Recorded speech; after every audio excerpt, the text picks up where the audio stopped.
دوای ئەوەی کە چەند ژمارەشی توش بوو ڤایرۆسی کۆرۆنای نوێ زنجیری نوێیەکەی لە هەولێر و لە هەرێمی کوردستان تۆمار کرا دیارە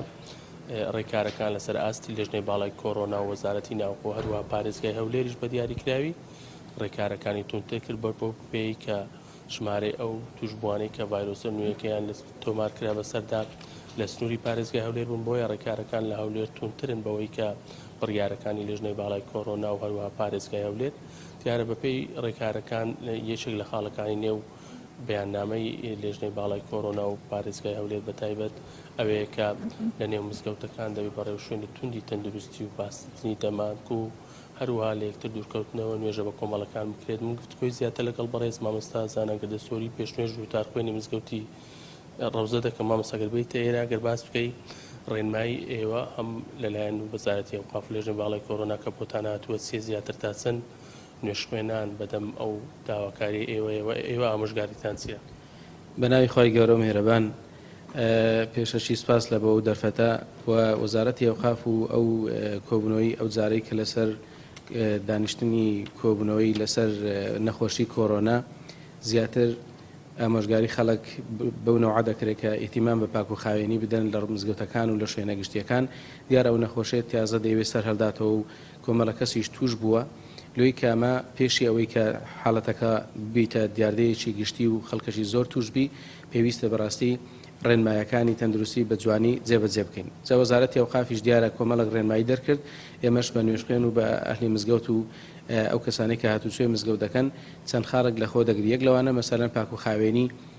وەکو پێغەمبەری خوا صلی الله علیه وسلم کە دەفەرمێ نوێژی ڕۆژی جومعان سنەتە ئینسان خۆی بشوە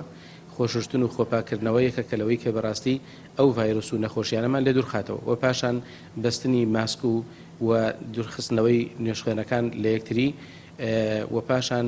ئیتیمامدان بە پاک و خاوێنی ناو مزگەوت و تعقیمکردنی شوێنەکان و ئەوانە جێگای خۆتی بەڕاستی ئەمەش وەکو پەیامی مزگەوت و مامۆستایان خەڵکیش نەکرد لە مزگەوت و لە دەرێ مزگەوت و لە شوێنە گشتەکانی کە لە مارکێتەکان لە شوێنەکانی تریش پێویستە چۆن ئەو قرارە لۆ مزگەوت هەیە لۆ شوێنە گشتەکانی تریش بە هەمان شێوە هەبێت. ئەو قسەی مامۆستا زانانگەردە سۆری وەکو تارخوێنی و پێشنوێژی مزگەوتی ڕەوزە بوو دیارە من دەمێ باسی شتێکی دیکە بکەم کە چەند مزگەوتێک بەهار لە دوای ئەوەی کە لە ساڵی ڕابردوو مزگەوتەکان و شوێنە گشتەکان داخران ژمارەیەک مزگەوت کەوتاریان تێدا دەخوێندرا لە ڕۆژانی هەینی تا ئێستا بەداخراوی ماونەتەوە ئەمەش تا ڕادەیەک بارپرسی بۆ چەند مزگەوتێکی دیکە دروست کردو بۆ نمونە لە ئێستا لە گەڕەکی تەیراوە مزگەوتی شێخ مەلا ڕاشدی مزگەوتی سەید تەها مزگەوتی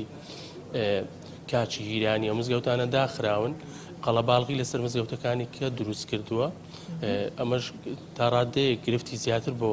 ئەوە دروست کردووە کە ڕێنمایەکان بە تەواوی جێبەجێ بکرێت و قەڵەباغی لەسەر چەند مزگەوتێک هەیە بۆ هۆی کە لە ساڵی ڕابردوو کە دوای ئەوەی کە